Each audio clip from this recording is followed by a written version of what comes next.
चली चली चले चले चले चले चले कहानी, चले कहानी। चली कहानी में आपका बहुत बहुत स्वागत है।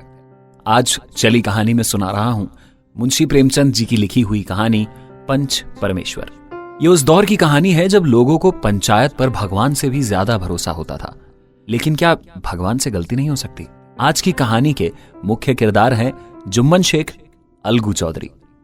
आइए सुने आज की कहानी पंच परमेश्वर। जुम्मन शेख और अलगू चौधरी में पक्की दोस्ती थी। साथ साथ खेती करते थे, लेन देन में भी साथी थे, एक दूसरे पर पूरा भरोसा। जुम्मन जब हज करने गए तब अपना घर अलगू को सौंप गए और अलगू जब कभी बाहर जाते तो जुम्मन पर अपना घर छोड़ जाते। न खान पान का व्यवहार था, न धर्म का रिश्ता, केवल विचार मिलते थे। और दोस्ती के लिए सबसे पहली कसौटी यही होती है। इस दोस्ती का जन्म उस वक्त हुआ जब दोनों बच्चे थे। जुम्मन के पिता जुमराती उन दोनों को पढ़ाया करते थे। अलगू हमेशा अपने गुरु की सेवा करते, खूब बर्तन मांजे, हुक्के की आग ठंडी न हो पाए इसका बड़ा ध्यान रखते, क्योंकि हर बार चिलम उन्हें आधे घंटे तक किताबों से दूर कर देती। और अलगू का किताबों से रिश्ता नहीं था। वो अपने पिताजी के विचारों के प्रशंसक थे और उनके पिता का मानना था कि पढ़ाई से ज्यादा गुरु की सेवा से ही आपका भला हो सकता है। विद्या पढ़ने से नहीं आती, जो कुछ होता है गुरु के आशीर्वाद से। तो बस गुरु की कृपा दृष्टि के लिए हमेशा अलगू जुमराती शेख की शरण में बने रहे। लेकिन जुमराती खुद आशीर्वाद के मुरीद नहीं थे। उन्हें अपने पढ़ाने के तरीके पे ज्यादा भरोसा था और उन्हीं तरीकों की वजह से आसपास के गांव में उनके बेटे जुम्मन की बड़ी पूजा होती थी। उनके लिखे हुए कागजातों पर कोर्ट कचहरी कोई भी सवाल नहीं कर सकता था। गांव का डाकिया, कांस्टेबल, तहसील का चपरासी सब उनकी कृपा मांगते रहते थे कि भाई जुम्मन मियां एक बार कागजात पढ़ ले। लेकिन अलगू का जो सम्मान था वो उसके पैसों के कारण था। वो व्यापारी ठहरा और लोग इसलिए उसकी पूजा करते, उसका आदर करते। और जुम्मन शेख को हमेशा आदर मिलता था अपनी पढ़ाई के दम पर। जुम्मन शेख की एक बूढ़ी खाला यानी मौसी थी। उसके पास कुछ थोड़ी सी जायदाद थी, पर कोई सगा संबंधी ऐसा नहीं था। जुम्मन ने बड़े लंबे वादे करके वो सारी जायदाद अपने नाम लिखवा ली। जब तक रजिस्ट्री ना हुई थी ना, तब तक तो वो अपनी खाला जान का खूब ध्यान रखा करता था। उनके लिए स्वादिष्ट खाना बनाया जाता, हलवे पुलाव की बारिश कर दी। पर रजिस्ट्री पर मोहर लगते ही खातिरदारियों पर भी मोहर लग गई। जुम्मन की पत्नी करीमन रोटियों के साथ कड़वी बातें, कुछ तीखे ताने हमेशा परोसा करती थी और जुम्मन को भी इससे फर्क पड़ना बंद हो गया था। अब बेचारी खाला जान को रोज ऐसी बातें सुननी पड़ती। कुछ वक्त तक तो उसने बर्दाश्त किया।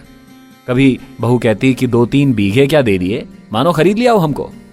मोहतरमा को बिना तड़के की दाल नहीं चाहिए, रोटी नहीं खानी, घी लगाओ। जितना रुपया इसके पेट में झोंक चुके हैं उतने में तो कोई गांव खरीद लाते। भाई कुछ दिन तक तो खाला जान ने सारी बातें सुनी। जब सहाना गया तो जुम्मन से शिकायत की, पर जुम्मन ने भी अपनी घर की मालकिन यानी गृह स्वामिनी के सामने बोलना सही नहीं समझा। कुछ दिन और यूं रो धो कर निकल गए। आखिर खाला बोली कि जुम्मन बेटा, तुम्हारे साथ मेरी नहीं कटेगी, तुम मुझे रुपए दे दिया करो, मैं अपना खा लूंगी, बना लूंगी कहीं पे। जुम्मन ने कहा रुपए? रुपए कौन से पेड़ पे लगते हैं? खाला ने कहा भाई मुझे कुछ रूखा सूखा कुछ खाना तो चाहिए होगा। जुम्मन ने बड़े गंभीर स्वर में कहा, तुम कोई मौत से नहीं लड़ रही हो और ना ही तुम्हारी सारी जिम्मेदारी मुझ पर है। खाला इस बात पर बिगड़ गई। उन्होंने पंचायत करने की धमकी दे डाली। जुम्मन मियां हंसे, वैसे ही जैसे कोई शिकारी अपने हिरण को जाल की तरफ जाते देखकर मन ही मन हंसता है। वो बोले, हाँ हाँ जरूर करो पंचायत, फैसला हो जाए। मुझे भी दिन रात की खटखट पसंद नहीं है। पंचायत में किसकी जीत होगी इसके बारे में मुझे वैसे भी कोई शक नहीं है। आसपास के गांव में ऐसा कौन था जो जुम्मन की बात को काट सकता हो, जो जुम्मन को अपना दुश्मन बना सके? इतना किसी में बल नहीं जो उसका सामना कर सके। अब आसमान से फरिश्ते तो पंचायत करने आएंगे नहीं।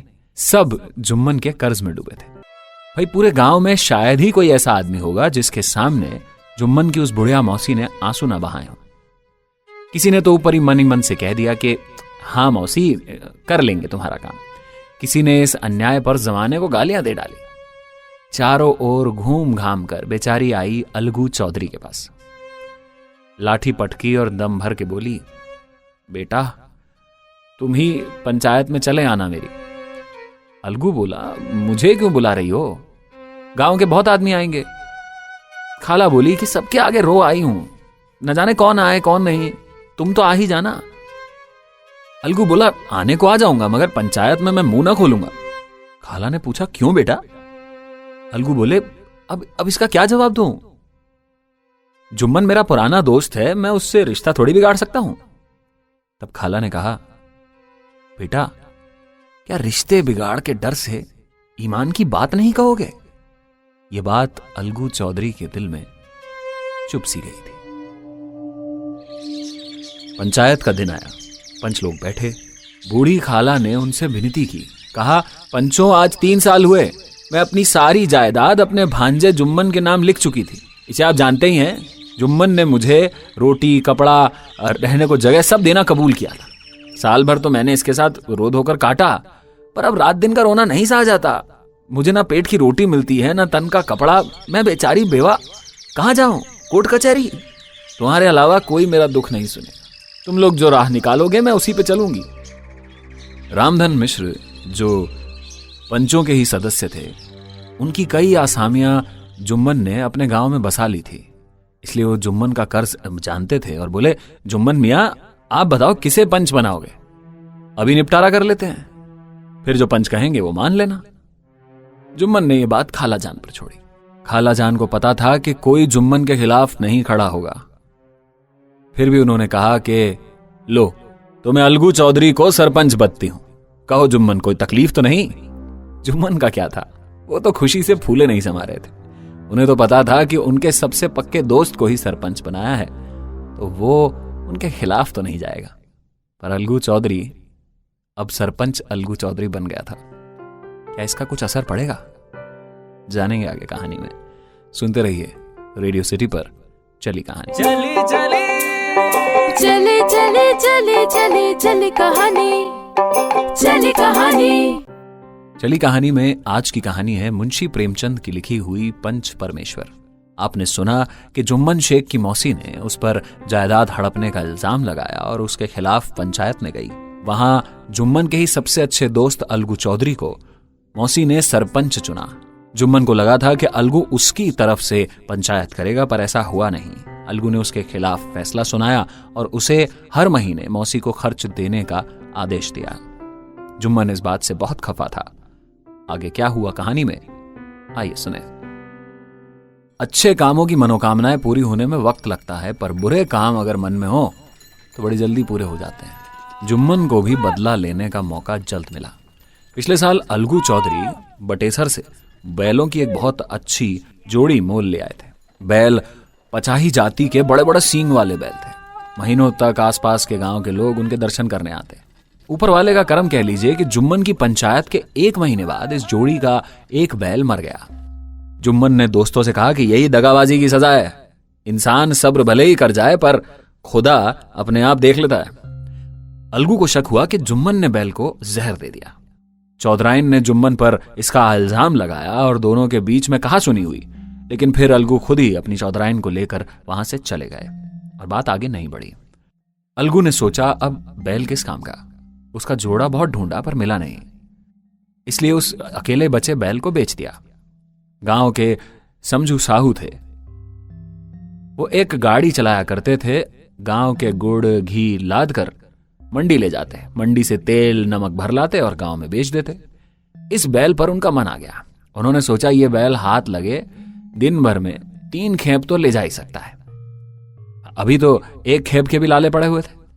मनी मन सोचने लगे कि भाई, बैल को देखा, गाड़ी में दौड़ाया, माल बोरी की पहचान करी, मोल तोल किया और उसे लाकर यहीं बांध दिया।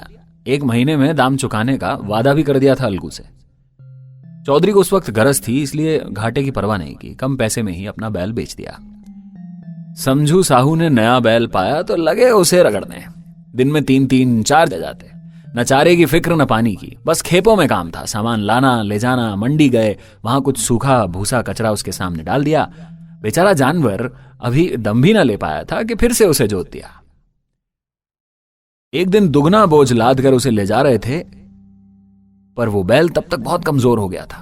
हड्डियां निकल आई थी, खाने को मिल नहीं रहा था। वो अब सह न सका और बैठ गया। ऐसा बैठा कि फिर उठा ही नहीं। साहू जी बीच रास्ते में तेल के कनस्तरों के साथ अटक गए। वहीं रात गुजारी। सुबह उठे तो ना तेल के कनस्तर थे, न पैसों का थैला। उन्हें उस बैल के वहीं मर जाने की वजह से बहुत नुकसान हुआ और इस बात से वो अलगू चौधरी से भी नाराज हुए। इस घटना को कई महीने बीत चुके थे। अलगू अपने बैल का दाम मांगने के लिए साहू के घर पहुंचा तो दोनों ही झल्लाते हुए कुत्ते की तरह चढ़ बैठे और बकवासें करने लगे। कहने लगे कि यहां तो सारे जन्म की कमाई लुट गई, सत्यानाश हो गया और इन्हें दामों की पड़ी है। मुर्दा बैल दिया था, उसके दाम मांगने चले हो? आंखों में धूल झोंक दी तुमने तो। हम भी बुद्धू नहीं है, पहले जाकर किसी गड्ढे में मुंह धोआओ तब दाम मांगना, और अगर मन ना माने तो हमारा बैल खोल के ले जाओ, महीने भर के बदले 2 महीने जोत लो, और क्या। अलगू चौधरी ना माने। उन्होंने अपने दोस्तों से बात की और सोचा कि पंचायत करवा लेते हैं, जो भी होगा पंचायत फैसला कर देगी। पंचायत की तैयारियां शुरू हुई। दोनों पक्षों ने अपने अपने दल बनाने शुरू किए। इसके बाद तीसरे दिन उसी पेड़ के नीचे पंचायत बैठी। शाम का वक्त था। पेड़ की डाली पर बैठी तोते कोयलों की मंडली में भी ऐसा लग रहा था कि एक ही सवाल था कि इंसान को इतनी परेशानी आखिर होती क्यों है?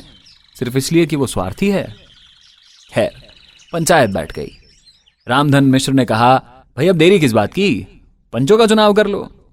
बोलो चौधरी, किसको पंच बनाते हो? अलगू ने बेमन कह दिया कि समझू साहू से ही पूछ लीजिए।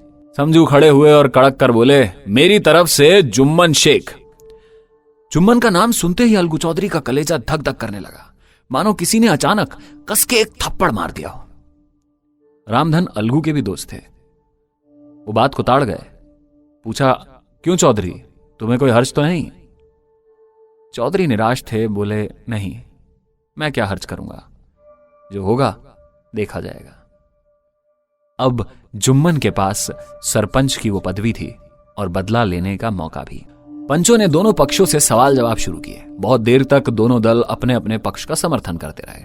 इस बारे में सब सहमत थे कि समझू को बैल का मूल्य तो देना पड़ेगा, चाहे वो बैल मर गया हो, पर यह अलगू की गलती नहीं, समझू की गलती है। पर दोनों ही महाशय इस कारण से रियायत करना चाहते थे कि बैल के मर जाने से समझू को नुकसान हुआ है। हालांकि पंचों का यह भी मानना था कि किसी भी जानवर के साथ ऐसी बेरहमी नहीं होनी चाहिए, इसलिए समझू को दंड भी मिलना चाहिए। बातें पूरी हो गई थी, दलीलें खत्म। आखिर में जुम्मन ने फैसला सुनाया, अलगू चौधरी और समझू साहू, पंचों ने तुम्हारे मामले पर अच्छी तरह गौर किया है। समझू को बैल का पूरा दाम देना होगा, क्योंकि जिस वक्त उन्होंने बैल लिया था उसमें कोई बीमारी नहीं थी।